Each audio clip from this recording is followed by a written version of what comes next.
Oke, pagi hari ini saya mau bagikan satu hal. Sebenarnya ini masih ada hubungannya dengan hidup berpadanan dengan Injil Kristus. Yaitu tema saya pagi hari ini adalah pergi hasilkan buah dan buahnya tetap. Pergi hasilkan buah dan berbuah tetap. Buat setiap saudara dan saya yang percaya kepada Yesus, hendaknya saudara dan saya hidup berpadanan seperti Kristus hidup. Kita Petrus katakan bahwa engkau sudah ditebus dari cara hidupmu yang lama, yang kamu warisi dari nenek moyangmu, untuk masuk di dalam sebuah cara hidup yang baru atau gaya hidup yang baru. Saudara lepas dari gaya hidup yang lama tidak berarti saudara tidak punya gaya hidup yang baru. Tidak. Kekristenan tidak bicara seperti itu. Saudara ditebus dari gaya hidup yang lama, saudara masuk di dalam sebuah gaya hidup yang baru. Dan gaya hidup yang baru itulah yang diteladankan oleh Kristus Yesus, yang dikerjakan oleh Rasul besar Rasul Paulus, yang dikerjakan oleh para murid. Nah, salah satu yang kita temukan adalah pergi dan hasilkan buah dan berbuah tetap. Untuk kita hidup berpadanan dengan berita Injil, salah satunya adalah mari kita pergi, hasilkan buah dan berbuah tetap. Kitab Yohanes pasal yang ke-17 ayat yang pertama dan ayat yang keempat dikatakan seperti ini. Demikianlah kata Yesus, lalu ia menengadah ke langit dan berkata, Bapa, telah tiba saatnya, permuliakanlah anakmu, supaya anakmu mempermuliakan engkau. Dengan cara apa Yesus mempermuliakan Bapa surgawinya? Dengan cara bagaimana saudara dan saya mempermuliakan Bapa surgawi kita? Aku telah mempermuliakan engkau di bumi dengan jalan menyelesaikan pekerjaan yang kau berikan kepadaku untuk melakukannya. Dari kebenaran firman ini merupakan laporan yang diberikan kepada Yesus, kepada Bapanya sebelum dia pulang ke surga. Yang pertama adalah bahwa untuk memuliakan Bapa, Yesus harus menyelesaikan pekerjaan yang diberikan Bapa untuk dilakukan sewaktu dia ada di muka bumi. Dia mati di kayu salib, dia tuntaskan semua pekerjaan, semua mandat yang diberikan, yaitu mandat penebusan, dia kerjakan dan dia tuntaskan. Mandat yang diberikan, yang direncanakan Bapa surgawi semenjak Kejadian pasal yang ketiga.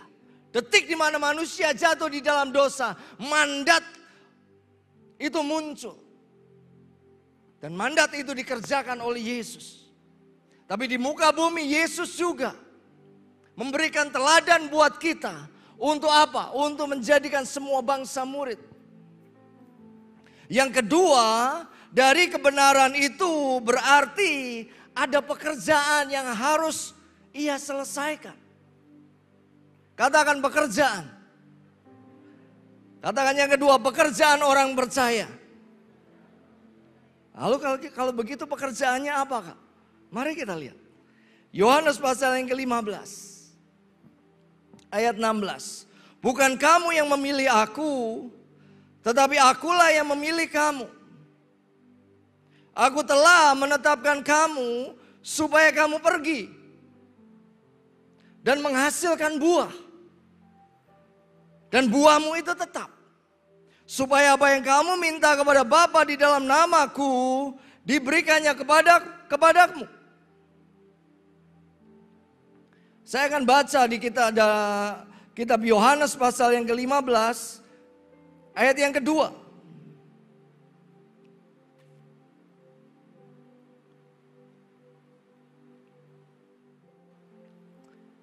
Tapi dalam terjemahan sederhana Indonesia yang ketiga, dia memotong setiap cabangku.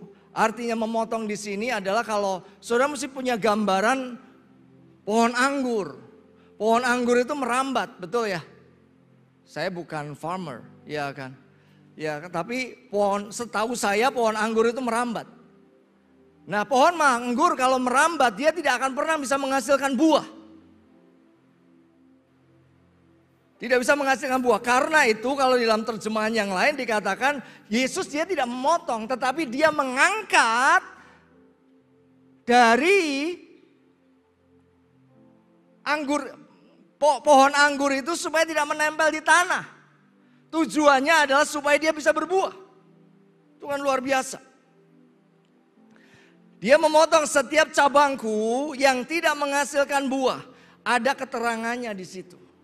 Yang menarik adalah waktu saya baca menghasilkan buah karena cabang adalah kiasan yang artinya orang, yaitu saudara dan saya atau pengikut Yesus. Maka berbuah artinya hidup dengan cara yang menunjukkan bahwa mereka adalah milik Kristus. Cara hidup seperti itu meliputi yang pertama, hasil dan bukti Roh Kudus terlibat di dalam hidup setiap kita. Salah satu buahnya adalah buah roh. Saya nggak akan bahas ini. Karena di situ Galatia 5 ayat 22 sampai 23. Tapi yang kedua adalah berbuahnya adalah panen gandum rohani, yaitu memenangkan jiwa-jiwa supaya hidup mereka juga diubahkan dan memperoleh keselamatan kekal seperti yang Yesus jelaskan di dalam Yohanes 4 ayat 34 sampai 38 dan Yohanes 15 ayat 16. Amin. Ini 3 pekerjaan orang percaya. Seperti yang tertuang di dalam Yohanes 15 ayat 16. Pekerjaannya apakah? Yang pertama adalah pergi. Keluarkan aja. Pergi. Pekerjaan orang percaya yang pertama adalah pergi. Pekerjaan orang percaya yang kedua adalah hasilkan buah. Penjelasan dari Yohanes 15 ayat 16 itu ada di Yohanes pasal yang kedua, ke-15 ayat yang kedua. Kita menghasilkan buah roh. Bukan buah-buah roh, buah roh. 1 buah dengan 9 rasa. Nano-nano, manis rasanya. Ada masem, ada asin dan lain sebagainya. Tapi itu dikecap. Tapi saya nggak akan bahas itu. Hasilkan buah yang kedua adalah buah jiwa. Dan yang ketiga adalah berbuah tetap. Berbuah tetap. Nah kita lihat satu demi satu. Pergi. Saudara diutus kemana saudara pergi setiap hari. Berapa banyak saudara yang ngekos di tempat ini? Wih, berarti tidak banyak ya yang ngekos. Lambaikan tangan dong, ya kan? Siapa tahu didoakan supaya dapat rumah, saudaraku. Loh ya kan? Memang mau jadi kontraktor setiap waktu. Siapa banyak? Berapa banyak yang ngekos? Banyak dong, ya kan? Saya kuliah juga dulu ngekos, saudaraku. Tapi biaya saya murah sekali, 1 bulan cuma 10.000 perak, ya kan. Uang kos saya murah kan? Ya. Tahun berapa kak? Ya tahun berapa itu? Tahun 90-an. Anda diutus kemana Anda pergi setiap hari. Itu yang pertama. Yang kedua adalah setiap orang percaya adalah utusan Injil. Suka atau tidak suka, mau atau tidak mau, sedia atau tidak, saudara dan saya adalah utusan Injil. Orang-orang yang sudah ditebus dengan darah yang mahal. Bukan cuma diciptakan untuk kumpul, lalu tidak melakukan sesuatu. Sampai hari ini Yesus masih bekerja dengan rohnya. Sampai hari ini Tuhanmu tidak menjadi Tuhan yang menjadi pengangguran.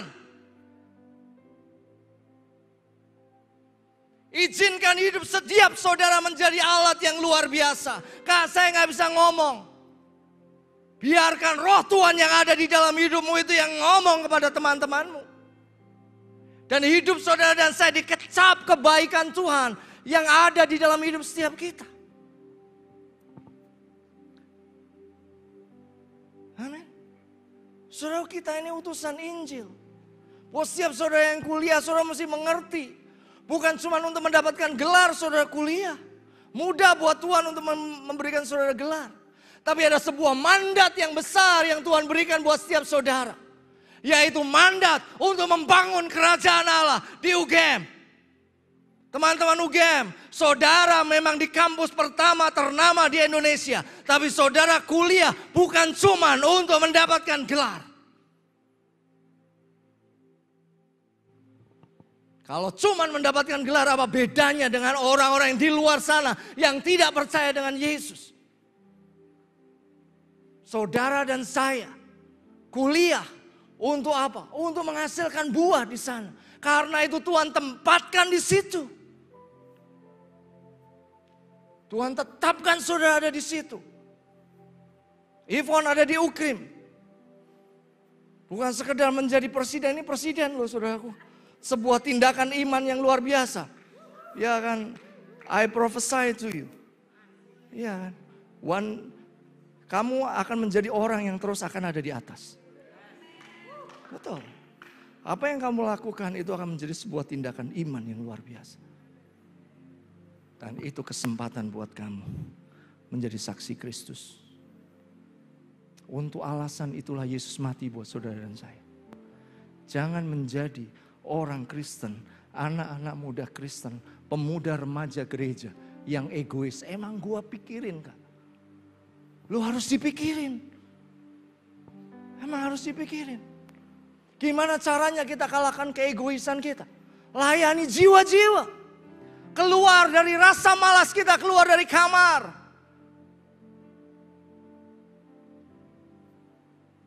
Amin. Tahu artinya idiot. Dari bahasa Yunani idiotes. Berfokus kepada diri sendiri. Saudara dan saya bukan orang-orang yang idiot saudaraku. Kita orang-orang yang ditebus dengan darah yang mahal. Untuk menjadi saksi Tuhan yang luar biasa. Tempat ladang misi setiap kita adalah kampus kita. Tempat ladang misi setiap kita adalah sekolah kita. Tempat ladang misi setiap kita adalah tempat kos kita. Kontrakan kita. Itu ladang misi kita. Gak usah bicara tentang Afrika kah, Amerika sekarang butuh Kristus. Betul, Eropa sekarang butuh Kristus. One day saudara berangkat ke sana. Wah, saya keluarga sederhana, ada LPDP, dia akan biayai saudara berangkat. Amin. Setiap kita adalah utusan Injil. Detik di mana kita percaya, mengkomitkan hati kita kepada Yesus Kristus sebagai satu-satunya Tuhan dan Juru Selamat. Ada sebuah mandat yang ditaruh di dalam hati setiap kita. Pergi jadikan semua bangsa murid.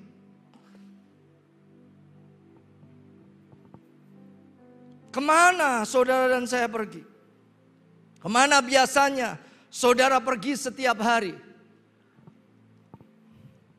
Kalau saudara seorang pelajar, apakah saudara seorang mahasiswa, saudara pegawai kantor, apakah saudara ngekos atau ngontrak? Tidak kebetulan saudara pergi ke tempat-tempat tersebut setiap hari. Itulah tempat Allah mengutus setiap kita. Amin. Tuhan utus kita. Saudara ada di kos. Jadilah surat Kristus yang terbuka. Sehingga saudara mudah untuk bersaksi. Kalau teman kos saudara ngerti bahwa dia belum dapat kiriman. Murah hatilah karena Yesus mau murah hati. Masa sih Kak Yesusku murah hati? Murah hatilah saudara. Dia mati di kayu salib buat setiap saudara. Itu yang pertama. Gambaran yang kedua adalah dia kasih saudara napas. Gratis saudara. Coba kalau dia ngomong oke lah bayar ya. Sekali sedotan, 5 rupiah aja. Kita berhutang banyak sama Tuhan. Amin. Murah hatilah. Kalau ada teman saudara-saudara dengar kayak gitu, saudara samperin. Jangan hindari. Ini orang punya masalah.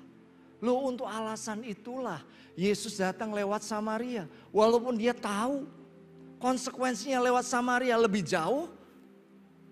Tetapi hari itu kitab Yohanes pasal yang keempat dikatakan, dia harus lewat Samaria. Untuk apa? Untuk ketemu satu perempuan.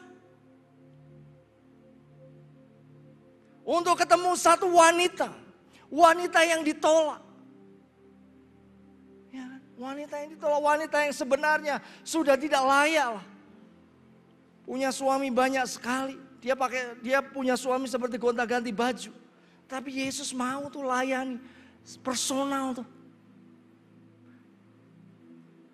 Saya mohon, saya minta kalau saudara lagi konseling dengan anak binaan saudara, taruh HP saudara. Dengarkan. Dengarkan saudara. Orang yang di depan yang lagi konseling sama saudara. Kak, tapi nanti ada miss call. Enggak. Kalaupun ada, later you can call back. Jiwa itu penting. Jiwa itu penting. Amin. Kita ini pergi. Ke kampus, ke sekolah, ke kos, ke kontrakan. Ya. Kita menjadi teladan di situ. Supaya apa? Supaya kita bisa menjadi saksi di situ. Ya kan? Mungkin rata-rata dari mereka di kontrakan saudara tidak percaya sama Tuhan. Ya tetap saudara nyembah.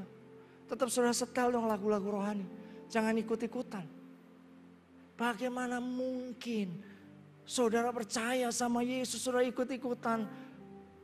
Lompat-lompat.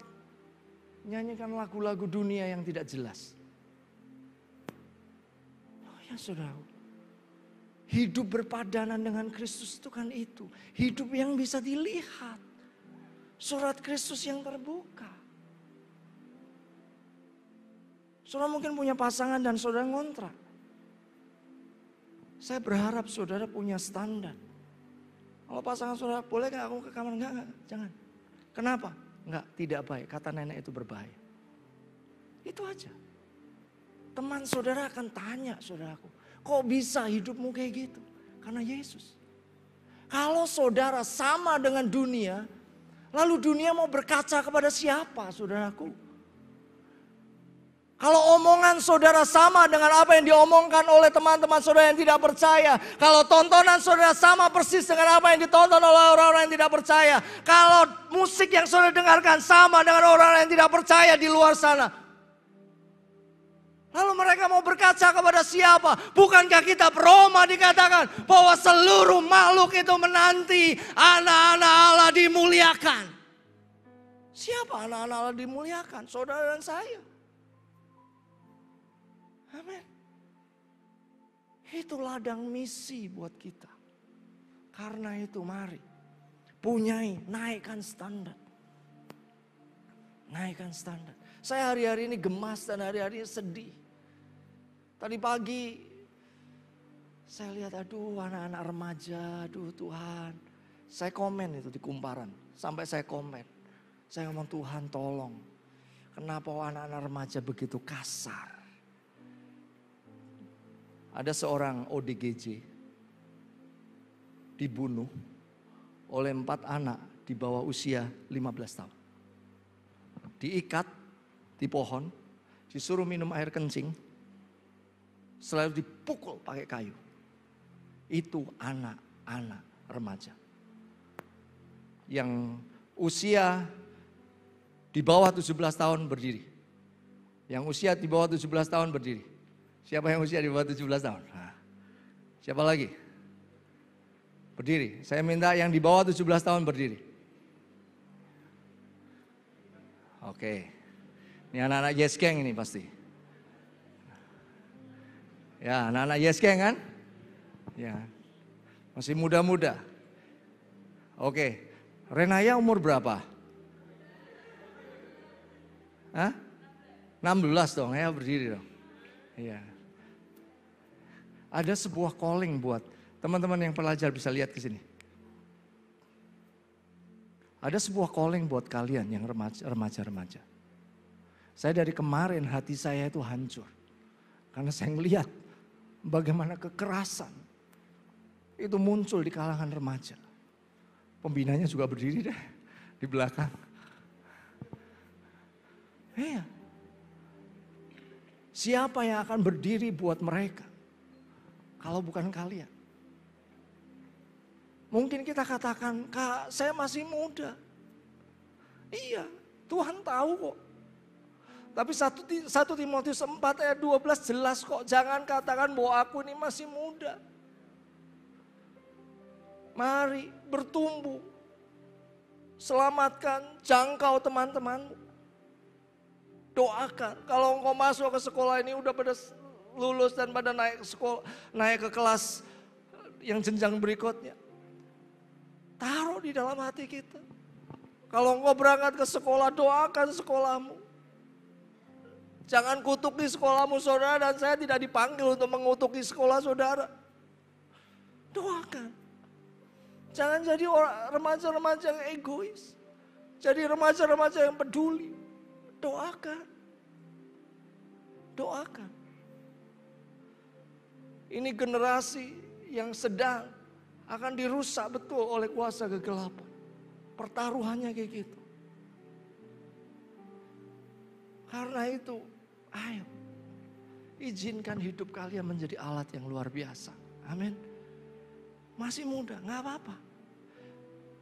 Gak apa-apa. Saya kadang kala iri. Karena pada waktu saya masih SMA, saya masih berbuat dosa. Dan hidup saya gak jelas. Tapi saya lihat anak-anak yang remaja-remaja hari-hari ini mencari Tuhan. Amin. Makasih buat teman-teman yang remaja. Bisa duduk kembali.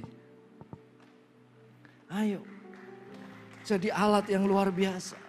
Ladang misi kita ya. Sekolah dan kampus kita. Kak, saya ke kampus jalan kaki, bersyukur. Berarti jarak dari kos saudara ke kampus saudara lumayan. Buat apa Kak? Buat mendoakan kampus saudara. Minta dong sama Tuhan. Tuhan, aku minta jiwa. Ntar lagi mahasiswa baru datang. Saudara bisa katakan, terserahlah mahasiswa baru datang. Bisa. Bisa. Tapi saya berdoa setiap saudara katakan, aku mau menjadi alat yang luar biasa. Setiap orang percaya adalah utusan Injil. Saudara diutus oleh Allah ke tempat di mana saudara ada setiap hari. Itulah ladang misi setiap saudara. Tujuannya adalah saudara harus menghasilkan buah dan buah saudara tinggal tetap. Yohanes 4 ayat 32 sampai 35 katakan seperti ini. Akan tetapi ia berkata kepada mereka, padaku ada makanan yang tidak kamu kenal. Pagi ini saya akan kenalkan sebuah makanan yang tidak kamu kenal. Kue tiaw saudara tahu. Soto saudara tahu. Tadi saya di tempat di grup One pengen makan soto pagi-pagi. Saya kirim. Kalau mau makan soto, makanlah sotonya Mbok Jinten. Mana itu? Tanya sama Eksa. Ya kan, link saya udah kasih. Saudara soto saudara kenal. Mie ayam saudara suka. Bakso juga apalagi. Ya kan. Apalagi. Nasi Padang. Oh, itu saudara gemari. Indomie. Wah. Itu rating tertinggi Kak. Apalagi Indominya Bu Maria. Ya. Tak tergantikan. Ya. Apa? Mie susu. Ke rumah saya buatin mie susu saudara. Ya kan. Saudaraku, murid-murid hari itu dia bingung. Pada waktu Yesus duduk dengan seorang wanita. Wanita Samaria. Wanita yang baru tengah hari keluar dari rumahnya karena rasa malu yang dideritanya. Dan singkat cerita, Yesus layani wanita itu. Dan wanita itu percaya kepadanya. Murid-muridnya yang pergi ke kota untuk membeli makanan. Saya gak ngerti yang dibeli apa. Tapi sejujurnya makanan Indonesia itu lebih enak dibandingin makanan sana. Ya kan? Tidak ada garamnya sama sekali. Itu ya. Enakan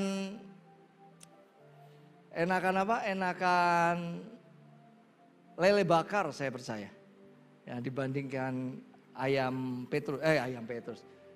Ikan Petrus. Ada namanya ikan Petrus. Kalau saudara satu ketika berangkat ke Israel, saudara akan disuguhi yang namanya ikan Petrus. Tapi kalau buat saya lebih enak lele bakar sih. Dibandingkan ikan Petrus.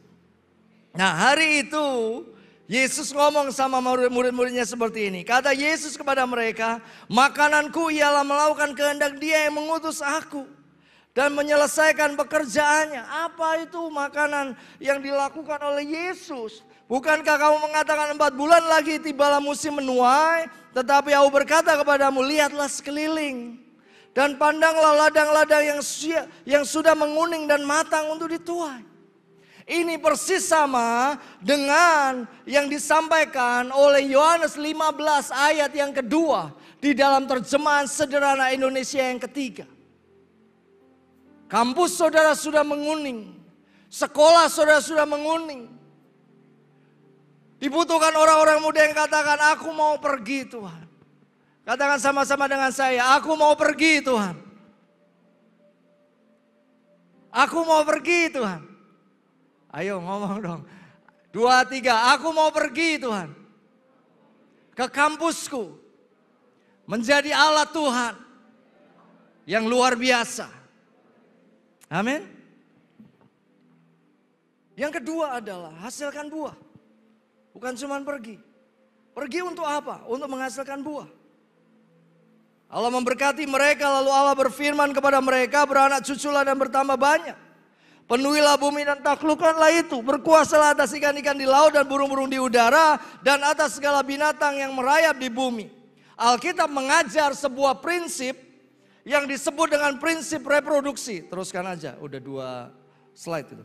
Yaitu masing-masing mereproduksi menurut jenisnya. Mangga menghasilkan mangga, padi menghasilkan beras, jagung menghasilkan jagung.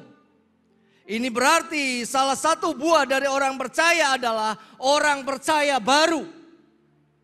Yang percaya katakan amin. Hasil kita adalah orang percaya yang baru.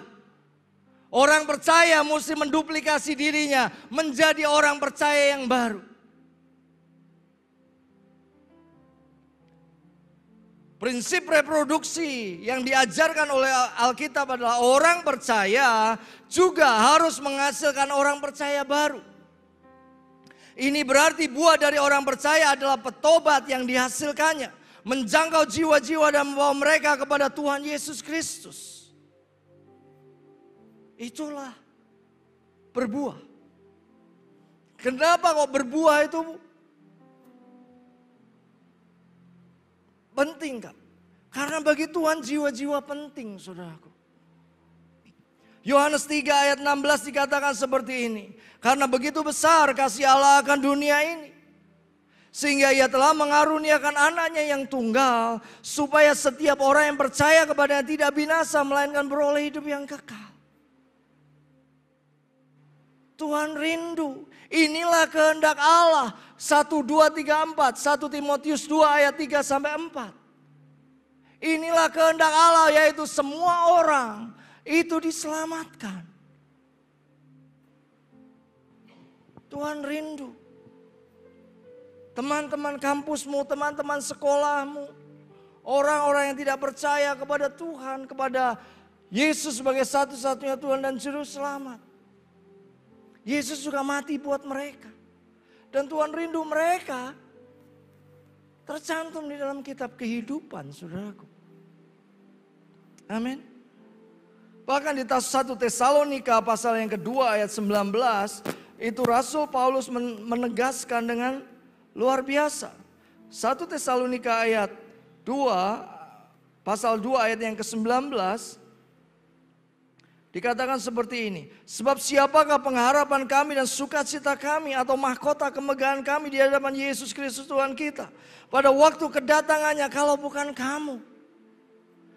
Rasul besar ini mengerti bahwa mahkota sukacita dan kemegahannya adalah jiwa-jiwa. Detik di mana dia mengalami perjumpaan dengan Tuhan di dalam perjalanan, dia membawa surat dengan kuasa penuh dari imam-imam kepala. Perjumpaan itu merevolusi kehidupannya. Dan detik di mana dia mengalami perjumpaan dengan Tuhan itulah Dia katakan, aku mau menjadi alat Tuhan yang luar biasa. Aku mau menjadi pribadi yang produktif bagi kerajaan surga. Kasih karunia yang dianugerahkan kepadanya itu tidak menjadi sia-sia. Tetapi justru kasih karunia itulah yang mengerjakan hidupnya sehingga dia menjadi alat yang luar biasa. Dia berangkat ke Asia, dia berangkat ke Eropa di dalam perjalanan misinya. Untuk apa? Untuk berbuah lebat.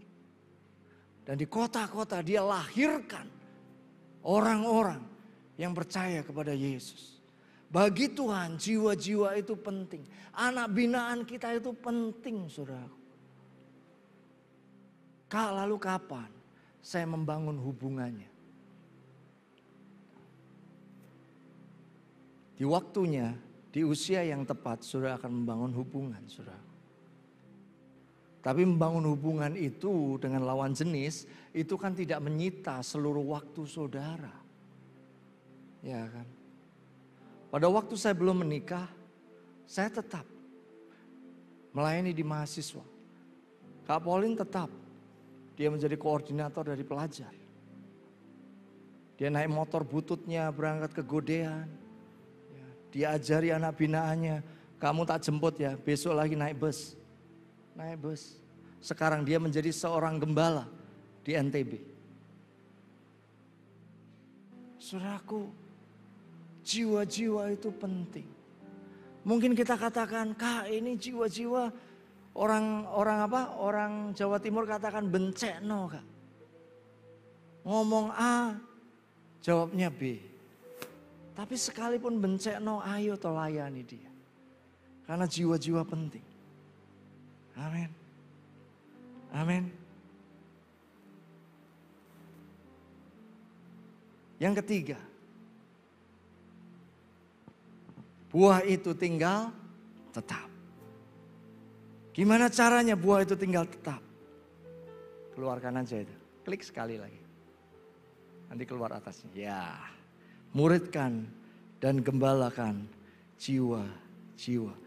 Kak, kok ketemunya ini lagi. Kalau saudara ketemu dengan salib, saudara akan ketemu dengan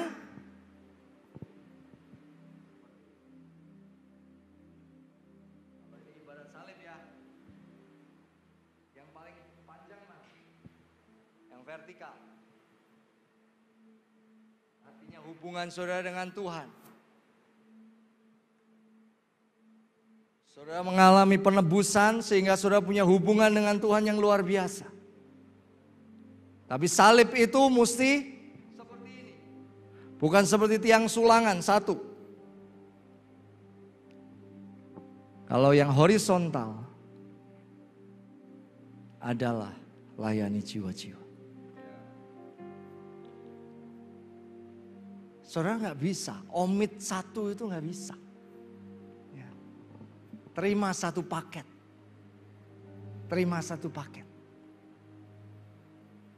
Kak, saya belum membina. Minta sama PKS saudara.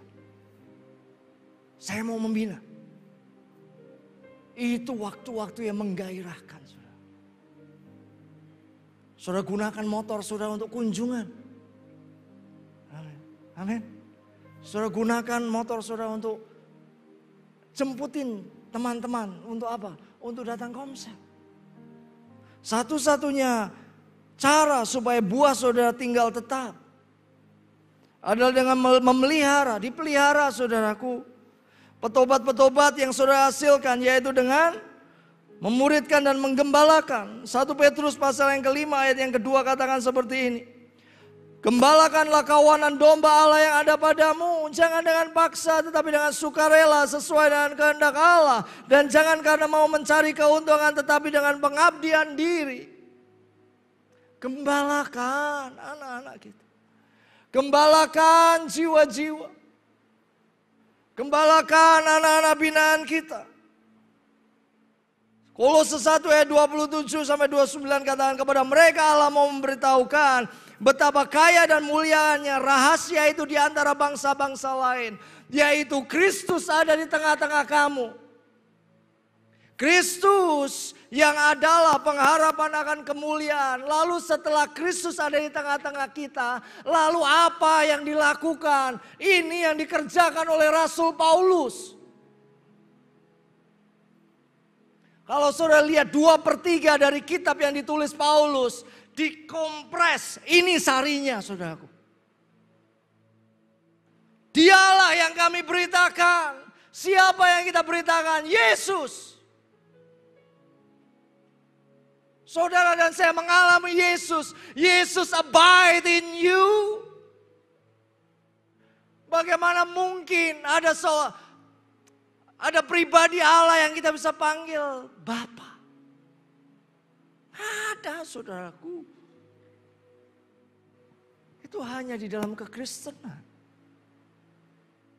Tuhan turun ke muka bumi. Menginisiasi jalan buat saudara dan saya. Itu yang kita beritakan. Ada loh jalan. Ada loh jalan. Kalau saudara lihat koran di HP ya. Hari-hari ini kan di tahun kemarin gak muncul sih. Tapi mulai di tahun ini. Itu akhir zaman kan banyak. Betul ya? Itu banyak banget loh. Apalah. Jadi isu akhir zaman itu mulai mengemuka. Itu kesempatan saudaraku. Itu kesempatan buat kita. Bukan untuk menakut-nakuti, bukan. Tetapi untuk memberikan jalan. Amin. Karena Yesus memberikan akulah jalan dan kebenaran. I am the way. Kamu kalau ikut Yesus, you tidak tersesat loh. I am the way. The only way. Ya kan? Akulah si benar. Amin. Tapi bukan cuma dia beritakan, apabila tiap-tiap orang kami nasihati, tiap-tiap orang kami ajari di dalam segala hikmat. Yang berikutnya untuk memimpin tiap-tiap orang kepada kesempurnaan di dalam Kristus. Apa ini? Bukankah ini pemuridan? Bukankah ini yang dilakukan untuk kita menjadi mentor buat orang-orang di bawah kita? Kita nasihati. Kita pimpin untuk setiap mereka mengalami kesempurnaan di dalam Kristus. Kalau mereka gak bisa saat teduh, kita ajari saat teduh. Kalau mereka gak bisa berdoa, kita ajari berdoa. Supaya punya hubungan dengan Tuhan. Supaya bisa mengenal jalan-jalan Tuhan dan mengenal janji-janji Tuhan. Dan Rasul Paulus closing itulah yang kuusahakan. Dan kupergumulkan dengan segala tenaga. Dunamos yang ada padaku, aku gunakan dengan kuat. Untuk apa?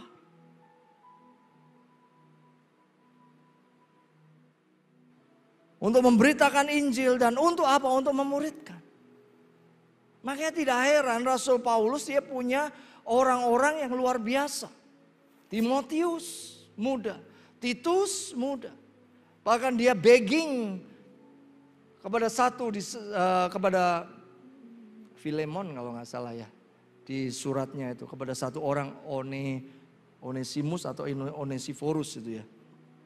Dia begging, dia minta. Kalau ini bolehlah, nanti tanggungkan semua hutangnya di aku.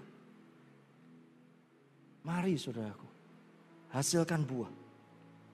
Muridkan. Langkah praktisnya gimana? Ini udah langkah praktisnya. Lanjutkan aja. Satu lagi. Langkah praktisnya. Setiap orang memuridkan 3 orang. 3 orang. Dimulai dari 1 orang. Berapa banyak di sini yang belum membina? Ada yang belum membina? 1, 2, 3. Oke. Saudaraku, kalau saudara belum membina, saudara kontak sama PKS saudara. Atau saudara kontak sama PA saudara. Lalu saudara punya 1 anak binaan. Sini. Punya 1 anak binaan. Ya kan? Saudara damping, lihat sini dong. Ya. Saudara dampingi. Penting saudaraku. Saudara doakan dia. Kak, lalu siapa yang doakan dia? Yang doakan aku siapa? Pembina saudara.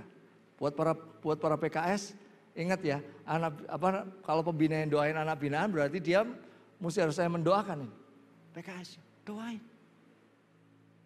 Kalau di kampus yang sama, ditanya, kamu udah makan belum? Oh belum. Aku pas gak ada uang, kesempatan untuk saudara memberkati. Tapi kalau dia baru dapat kiriman, oke, kita BDD, bayar dewe-dewe, ya kan? Kan nggak apa-apa kan, bayar dewe-dewe, ya kan? Dimakan siang itulah, gunakan waktu untuk apa? Kamu dapat apa saat teduh tadi? Jangan ngerumpi, saudara. Ya, jangan menggosip. PKS kita itu kemarin nggak mandi loh. Ya, jangan, saudaraku. Ya sudah, itu urusan dia nggak mandi, saudaraku. Nggak usah dibesar-besarin, saudaraku. Ya kan? Nggak usah, ya kan? Kemarin PKS kita nggak pakai helm, ya kan?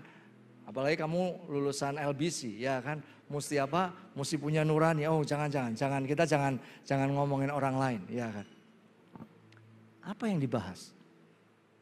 Gampangannya kayak gitu, saat teduh. Ya kan? Gimana kuliah kamu? Ya kan? Oh kuliahku beres kok. Ya.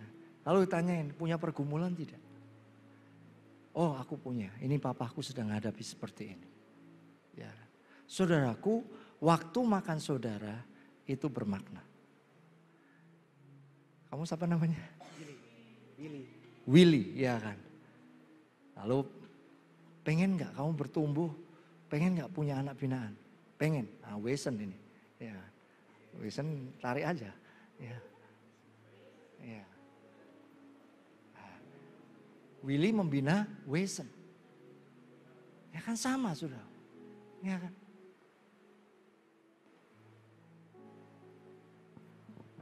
Apa namanya, saya ngomong, aduh kok cuma satu ya? Saya cuma satu, nah, saya panggil Sam aja. Ya, panggil Sam. Ya. Ayo, mau jaga Batam ini orang Batam ini sudah sebentar lagi menjadi utusan ke Batam. Ya. Ya, sini, 2. Saya pegang 2. Ya. Oh yang laki-laki ada di belakang ya. Ya.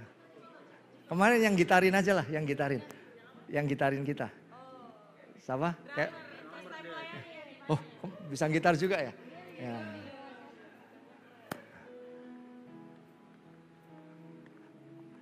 Apa namanya dipegang sama si Sam. Ya. Saudaraku, itulah pembinaan. Dia bertanggung jawab kepada Kevin. Ya kan, Sam bertanggung jawab kepada Kevin. Ya kan. Dia mendoakan sama, dia kunjungan. Ya seperti itu saudara. Ya, karena itu pegang 3. Satu lagi yang dari LPP apa singkatannya? LPP, ini orang LPP ini. Ya. Dio, 3. Ya kan. Kevin maju, ya kan. Ini maju, sana Wesen. Nah, ini geser ke sini. Ya kan. Kalau ini dipegang sama sini, ke sini. Ya. Ya. Saya pegang 3, dia pegang 1, dia pegang 1. Ya kan. Nah saudara bertumbuh. Tinggal waktunya saudara menjadi pemimpin sel. Ya. Amin. Amin. Amin. Apa yang dilakukan? Doakan. Apa yang dilakukan? Kunjungi. Serana. Membina itu mudah, sangat mudah saudara. Oh itu ribet, enggak ribet. Kak, tapi saya nggak punya alat transportasi. Ada tuh, Trans Jogja. Itu transportasi disediakan pemerintah itu. Tinggal saudara top up aja. Amin. Terima kasih ya, terima kasih.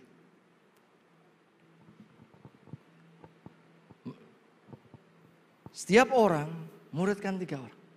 Ya. Diduplikasi ya, setelah itu.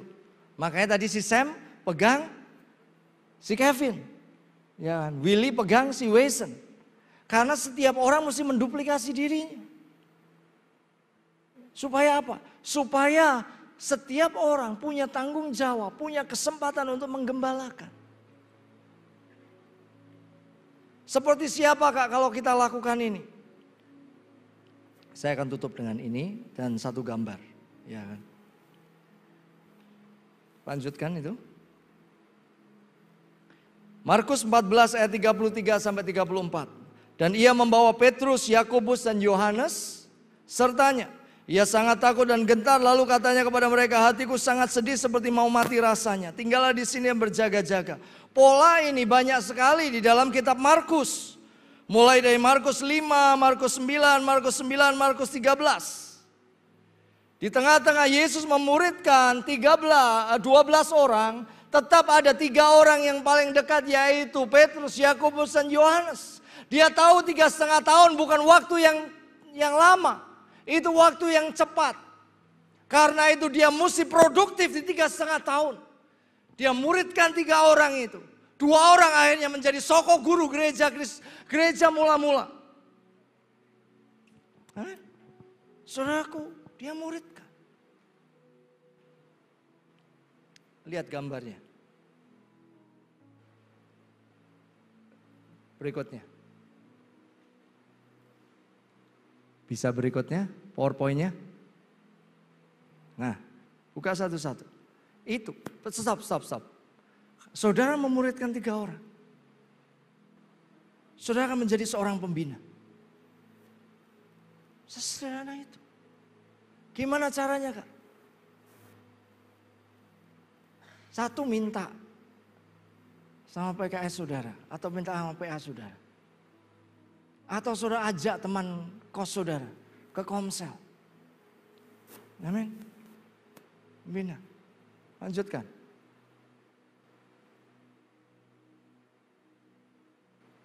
Di atas saudara akhirnya jadi PKS. Lanjutkan sekali lagi. Di atas sudah jadi PA. Kalau mau dilanjutkan sekali lagi juga bisa. Lanjutkan sekali lagi. 81. Akan ada sebuah gelombang. Ini dari 1 orang loh. Ini dari 1 orang. Oke lah kita mentok 27. Ini dari 1 orang. Bayangkan kita ini ada 200 sampai 250 sampai 300. Akan ada sebuah gelombang kegerakan. Kalau setiap kita katakan aku mau berbuah tetap. Aku mau menghasilkan buah dan buahnya harus tetap. Kak saya mau menyerahkan tanggung jawab, jangan, ya kan? Ayo kerjakan. Praktisnya untuk kita memuridkan apa? Yang pertama, investasi waktu. Bangun hubungan atau bagi hidup. Lakukan kunjungan, saudaraku. Ada WhatsApp kita diuntungkan, tetapi waktunya yuk kita kunjungin supaya kita tahu kosnya di mana. Supaya kita tahu. Saya belum tahu rumahnya Olive. OPL maksudnya. Rumah yang baru. Ya. Investasi waktu. Ya kan? Yang kedua adalah investasi doa. Doakan. Bahkan kalau perlu, kalau Tuhan gerakkan saudara puasa-puasa. Saudara buat anak binaan saudara. Karena ada orang yang mendoakan saudara. Doakan bagi orang-orang yang kita muridkan. Yang ketiga adalah investasi dana, nabur bagi orang-orang yang kita muridkan.